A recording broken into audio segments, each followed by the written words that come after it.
Bano be bamu ku baana be tusanze ku ssomero lya St. Atanas Junior School ekinaawa nga bakungaanyiziddwa okuva mu maka ag'enjawulo mu kitundu kino n'ekigendererwa eky'okubangulwa mu bintu eby'enjawulo.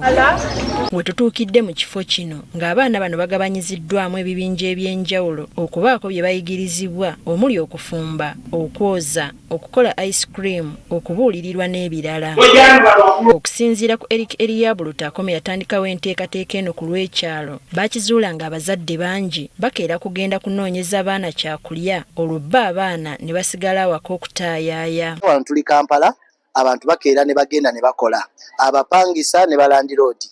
Kati abaana bano nga bw'obalaba ne basigala nga tebafiiriddwako.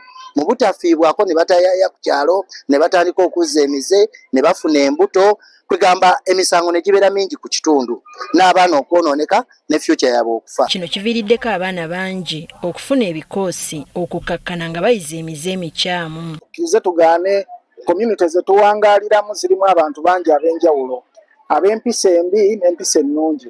Kati omwana oyo buli lwasigala ng'ataayaayo eyo gy'afunira emize emibi, kubanga n'abantu bagenda okusanga mu community tebamwinaako buvunaanyizibwa.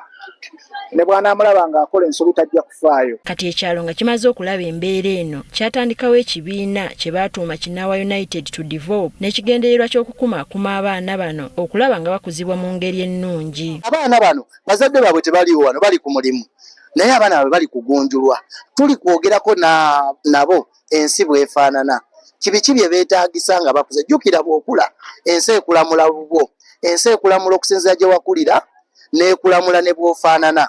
Ennyambala, enjogera, enneeyisa ga buli kintu kyayonooneka.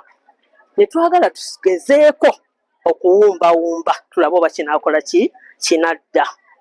Ekisooka omuzadde afuluma n'omwana we nga kasikaati kali eno nga n'omwana kali. Oluvannyuma lw'okukola kino batandika okukunga abazadde ne babaguza ekirowoozo kino mwana wattu n'abazadde kye baayagala. Batubuulidde nti mu kusooka batandika n'abaana abatonotono wabula oluvannyuma lw'abazadde okutegeera ebibala by'enteekateeka eno bayongera okuleeta abaana nga bwe twogerera balina abaana abasoba mu 500. Twafuna abazadde abamu nga baga nti nze kino kyendabye sikirabanga. Omwana yakedde n'ajja n'ambuuza ekitabangawo. Omwana yazze n'afukamira n'aga nti mami ne daddy good night, ekitabaddeewo. Abazadde bagenda balaba ebintu ebyenjawulo. Abaana bano era bayigirizibwa n'engeri gye bayinza okwewalamu okuyingizibwa mu mize emikyamu. Ffe emyaka gyaffe natuyigiza toyina nnywanjaga, toyina kwegatta mu biguruupu, beetingi mubi, n'oba olina essimu ne bakuyigiriza engeri y'ogikozesa. Kati abazadde be twogeddeko nabo batubuulidde ng'enteekateeka eno bwe bayambyeko mu nkuza y'abaana n'okubateekerateekera ebiseera eby'omu maaso. Ono bakeera ku makya ne bagenda ku masomero, bavaayo obudde nga buzibye, ate ne mu holiday oluusi era ne babeera nga basoma. Ate ekyokubiri n'abazadde bonna bamaama ne bataata bonna bafuuka baki?